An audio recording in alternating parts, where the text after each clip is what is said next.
एक बदबख्त जिसका नाम अबू लोलो था, अबू लोलो मजूसी था, मदीना मुनव्वरा के अंदर आया कि वो खंजर बनाया करता था, दरबार लगा हुआ है। सैयदना फारूक आज़म रज़ियल्लाहु तआला अन्हु का, सैयदना फारूक आज़म रज़ियल्लाहु तआला अन्हु ने उससे पूछा कि तू क्या काम करता है? कहने लगा जी मैं खंजर बनाता हूँ। फरमाया कभी हमारे लिए भी खंजर बना के दे दे। उस अबू लोलो ने अपने यूं चेहरे पे हाथ फेर के कहा मैं ऐसा आपके लिए खंजर बनाऊंगा कि जिसको तारीख याद रखेगी। जब वो मजूसी चला गया, अबू लोलो चला गया, हज़रत अली अल-मुर्तज़ा से इरशाद फरमाया अबू लोलो मुझे कत्ल की धमकी दे के जा रहा है। सहाबा ने तलवारें निकाली कि हम अभी इसका सरकलम कर देते हैं। सैयदना फारूक आज़म रज़ियल्लाहु तआला अन्हु ने मना किया। फरमाया ये तो मैंने अपनी फिरासत की बिना पर आपको बता दिया है, अभी उसने मुझे कत्ल किया तो नहीं है। इस्लाम का हुक्म ये है कि जब तक वो मुझे कत्ल न करे आप उसको कत्ल नहीं कर सकते। वाह फारूक आज़म रज़ियल्लाहु तआला अन्हु तेरा क्या अदल इंसाफ है। फरमाया 26 ज़ुल्हिज्जा सन 22 हिजरी और सुबह नमाज का वक़्त, सुबह की नमाज है। अबू लोलो मस्जिद नबवी के मेहराब के अंदर छुपा हुआ, खंजर उसने लिया हुआ, जहर के अंदर भिगोया हुआ। सैयदना फारूक आज़म रज़ियल्लाहु तआला अन्हु ने सुबह की नमाज शुरू कराई। फरमाया सूरह फातिहा पढ़ी, कुरान की ये सूरत पढ़ी, ताहा मा अंज़लना अलैकल कुरआन लितस्क़ा इल्ला तज़किरतल लिमन यख़्शा तंज़ीलन मिम्मन ख़लक़ल अर्ज़ वस्समावातिल उला अर्रहमानु अलल अर्शि इस्तवा। फरमाया पूरा रुकू पढ़ा। वाह फारूक आज़म तेरी भी क्या शान है। जब फारूक आज़म रज़ियल्लाहु तआला अन्हु ने कलमा पढ़ा था उस वक़्त उनकी बहन ने जो सहाइफ़ पेश किए थे, जो औराक़ कुरान मजीद के उनके सामने पेश किए थे, उस वक़्त भी यही सूरत है सैयदना फारूक आज़म रज़ियल्लाहु तआला अन्हु ने सुनी थी, कलमा पढ़ा था।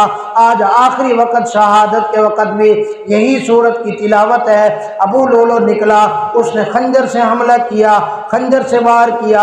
एक दफ़ा हमला किया, दूसरी दफ़ा हमला किया, तीसरी दफ़ा हमला किया। सैयदना फारूक आज़म रज़ियल्लाहु तआला अन्हु गिरे। हज़रत अब्दुर्रहमान इब्न औफ रज़ियल्लाहु तआला अन्हु को नमाज का खलीफा बनाया। उन्होंने नमाज मुकम्मल कराई। अल्लाहु अकबर। अबू लोलो वहाँ से निकलने लगा, लेकिन आगे सफ़ी भी सहाबा की थी, आगे मजमा भी सहाबा का था, आगे नमाज भी सहाबा की थी। उसने 7 और सहाबा को शहीद कर दिया, लेकिन वो बाहर नहीं निकल सका। उसको पता चल गया कि अब मेरा बाहर निकलना मुश्किल है। उसने खुदकशी करके अपनी जान भी ले ली। अल्लाहु अकबर। 26 ज़ुल्हिज्जा फरमाया ज़ख्मी हो गए, ज़ख्मी हुए बहुत ज़्यादा। हकीम आए, डॉक्टर आए, उन्होंने दूध पिलाया, दूध पिलाते वो ज़ख्मों से बाहर चला जाता, कोई दवाई पिलाते वो ज़ख्मों से बाहर चली जाती। बहुत शदीद किस्म के ज़ख्म थे। बेटे हज़रत अब्दुल्ला इब्न उमर आए, नीचे उनका चेहरा है, उठाकर गोद के अंदर रखा। फरमाया बेटा मेरे चेहरे को नीचे लगने दे, मेरे चेहरे को नीचे रख दे, मेरे चेहरे पे मट्टी लगने दे, जब मैं अल्लाह की दरबार में पेश होऊंगा ताकि मेरे अल्लाह को मेरे ऊपर तरस आ जाए।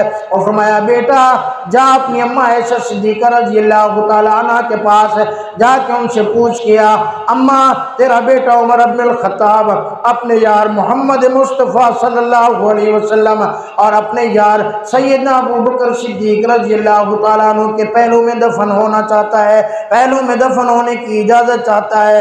अल्लाहु अकबर। हज़रत अब्दुल्ला इब्न उमर पहुँचे, अम्मा ऐशा सिद्दीक़ा रज़ियल्लाहु तआला अन्हा के दौरे दौलत पर जाके अपने अब्बा जान की दरख्वास्त पेश की। मेरी अम्मा ने कहा, फरमाया ये मैंने जगह तो अपने लिए रखी हुई थी, लेकिन उमर इब्नुल खत्ताब ने जो कह दिया, अब हज़रत उमर इब्नुल खत्ताब के सामने मैं अपनी जगह उमर इब्नुल खत्ताब को देती हूँ। उमर इब्नुल खत्ताब से कह दो कि मेरी तरफ से आपको इजाज़त है। अल्लाहु अकबर। वाह सैयदना फारूक आज़म तेरा क्या अदल इंसाफ है। जब आकर बताया बेटे ने इजाज़त मिल गई। फरमाया बेटा ठीक है इजाज़त तो मिल गई, आज मैं अमीरुल मोमिनीन हूँ, मैं खलीफतुल मुस्लिमीन हूँ, मैं वक्त का बादशाह हूँ, मैं वक्त का हुक्मरान हूँ। पत्नी अम्मा आयशा सिद्दीक़ा रज़ी अल्लाह तआला अन्हा ने मेरी वजह से इजाज़त दे दी हो। हाँ, जब मैं दुनिया से रुखसत हो जाऊँ, जब मेरा जनाजा पढ़ लो, जब मेरा जनाजा पढ़कर मेरा जनाजा लेकर जाना, अम्मा आयशा सिद्दीक़ा रज़ी अल्लाह तआला अन्हा के दरवाजे पर रख देना, फिर इजाज़त देना। अगर अम्मा इजाज़त दे तो मुझे रोज़े रसूलुल्लाह में दफन करना, वरना मुझे जन्नतुल बकी में दफन कर देना। अल्लाहु अकबर। 3 दिन तक हज़रत फ़ारूक आज़म रज़ी अल्लाह तआला अन्हु ज़ख्मी रहे। 29 ज़ुल्हिज्जा फरमाया हज़रत फ़ारूक आज़म रज़ी अल्लाह तआला अन्हु की रूह परवाज़ कर गई। यकुम मुहर्रमुल हराम को हुज़ूर सल्लल्लाहु अलैहि वसल्लम के पहलू के अंदर दफन हुए। हज़रत सुहैब रज़ी अल्लाह तआला अन्हु ने सैयदना फ़ारूक आज़म रज़ी अल्लाह तआला अन्हु की नमाज जनाजा पढ़ाई। अल्लाहु अकबर। वाह सैयदना फ़ारूक आज़म रज़ी अल्लाह तआला अन्हु, तेरा क्या शान है, तेरा क्या मकाम है। जब आप आएंगे क़यामत वाले दिन, फरमाया किसी की शहादत की गवाही मैदान बदर देगा, किसी की शहादत की गवाही ग़ज़वा बदर ग़ज़वा उहद का मैदान देगा, किसी की शहादत की गवाही हुनैन का मैदान देगा, किसी की शहादत की गवाही तबूक का मैदान देगा, किसी की शहादत की गवाही अफ़गानिस्तान के पहाड़ देंगे, किसी की शहादत की गवाही फ़लस्तीन की रोडें देंगी, किसी की शहादत की गवाही फ़लस्तीन की मिट्टी देगी, किसी की शहादत की गवाही जंग की गलियां देंगी, किसी की शहादत की गवाही इस्लामाबाद की रोडें देंगी, किसी की शहादत की गवाही सिंध की धरती देगी। वाह सैयदना फ़ारूक आज़म रज़ी अल्लाह तआला अन्हु, आपका क्या मकाम है। फरमाया क़यामत वाले दिन हुज़ूर सल्लल्लाहु अलैहि वसल्लम की मस्जिद नबवी का मुसल्ला कर आपकी शहादत की गवाही देगा।